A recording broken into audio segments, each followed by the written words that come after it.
I got rid of everyone, and still hated myself. I'll take hold when I can achieve that millennium, that absolute perfection that comes with solitude. That's the ego's dream of peace, not awakening, not wholeness, not God, just the absence of conflict. Archibald Beechcroft doesn't want salvation, he wants stillness in hell. And he tries to achieve it through egoic concentration, a form of mind over matter. But matter doesn't matter, and mind can't dominate illusions without reinforcing them. This isn't mastery. This is madness. What Beechcroft discovers is what every mind eventually must face. The world he hates is not outside of him. It is him. And in trying to get rid of the others, he finally comes face to face with the one mind he cannot escape, his own. Beechcroft's diagnosis: misanthropy disguised as projection. Archibald Beechcroft is a textbook misanthrope, but not because people are irritating, because he believes in the ego. And ego always hates what it made. From the first moments in the crowded subway, to the crowded lunchroom, to the boss who won't shut up about lettuce, Beechcroft reacts not to events, but to his thoughts about events. The content is internal. The world is just the canvas. Always get shoved, always get jostled, always get pushed around. But that's not what's happening now. That's just looped memory replay, being pulled from the past into the now. This is grievance as identity. The world is not happening to Beechcroft. Beechcroft is happening to the world. The Course says projection makes perception. Chapter 21, Section 1, and this is it, illustrated. The mirror becomes the madness.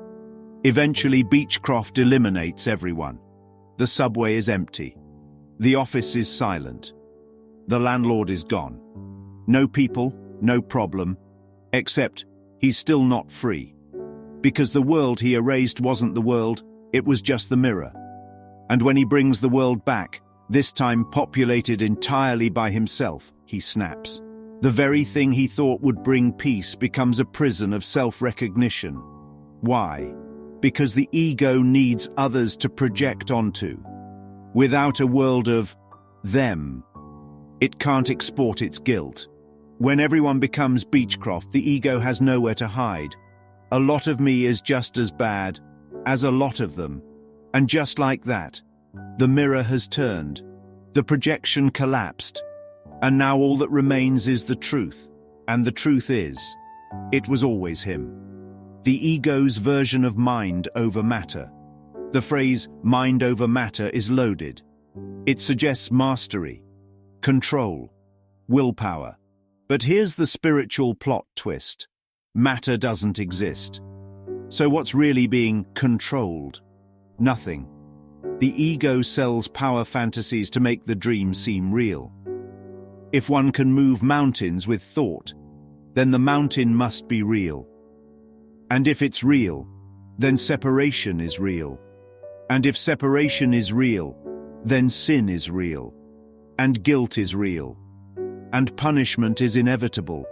This is why Beechcroft suffers. Because in trying to master the world, he affirms its reality, which means he affirms his own imprisonment, specialness, scarcity, and the ego's gifts. The book Henry gives Beechcroft, the one that teaches concentration is the ultimate power, is saturated in ego logic. It's sold as rare, unique, only one copy in existence. The power it describes is used to influence others, get them to buy scarves, change their behavior, disappear. This is not healing. This is not forgiveness. This is spiritualized manipulation. Even Beechcroft's first test of power is to eliminate his landlady, a metaphor for unpaid psychic debt. Rent, after all, is just the belief that you owe something. He projects this guilt outward and then uses mind power to make her vanish. But he doesn't realize the guilt is still in him. The ego's miracles always end in loneliness. Solitude versus loneliness. The flip that fools the fool. Beechcroft confuses solitude with control. He thinks that to be alone is to be free. But real solitude is not the absence of people, it's the absence of separation. When he's alone, he's still at war. When he's surrounded by people, he's still at war. Because he never left the ego.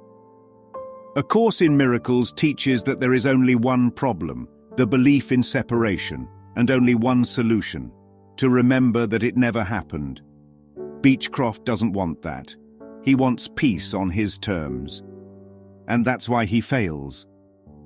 The ego always uses special power for personal gain, never for the whole.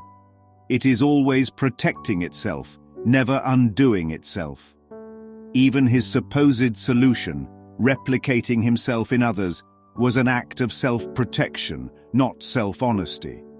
The diversion, ego's favorite drug, boredom sets in. Beechcroft, having eliminated all external triggers, is left alone with the mind that made them. And it's unbearable. Truth be known, I would like a little diversion of some kind. That line is the crux of the ego's strategy. Diversion, not destruction. Just enough novelty to keep the mind from remembering itself.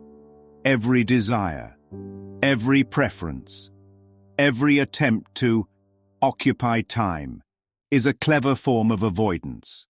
And Beechcroft, like the rest of us, is a master of avoidance. No matter how much control he gets, he still needs distraction. Because if he sits still long enough, he might actually look at the cause. The final flip, the world as cover. In the end, Beechcroft returns everything to the way it was. The crowds, the noise, the spilled water. But now he does it knowingly. That's the tragedy. He chooses the illusion again, not because he's blind, but because he doesn't want to see.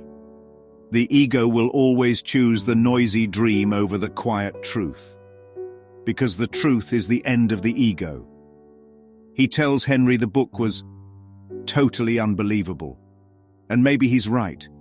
To the ego, truth is not just unbelievable, it's unbearable.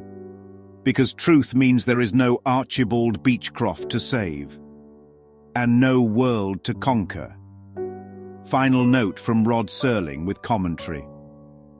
Archibald Beechcroft, a child of the 20th century, has found out through trial and error, and mostly error, that with all its faults.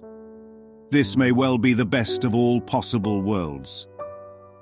Serling's line is poetic, but we now see the truth beneath it. The best of all possible worlds is still just a dream. A dream where cause is forgotten and effect is worshipped. A dream where a man can create 1,000 versions of himself and still be afraid of the silence that remains. Beechcroft never leaves the illusion, but the viewer can. That's the purpose of the Twilight Zone. Not to scare, not to moralize, but to whisper, you are the dreamer, not the dream, and no amount of concentration will save you from what never happened.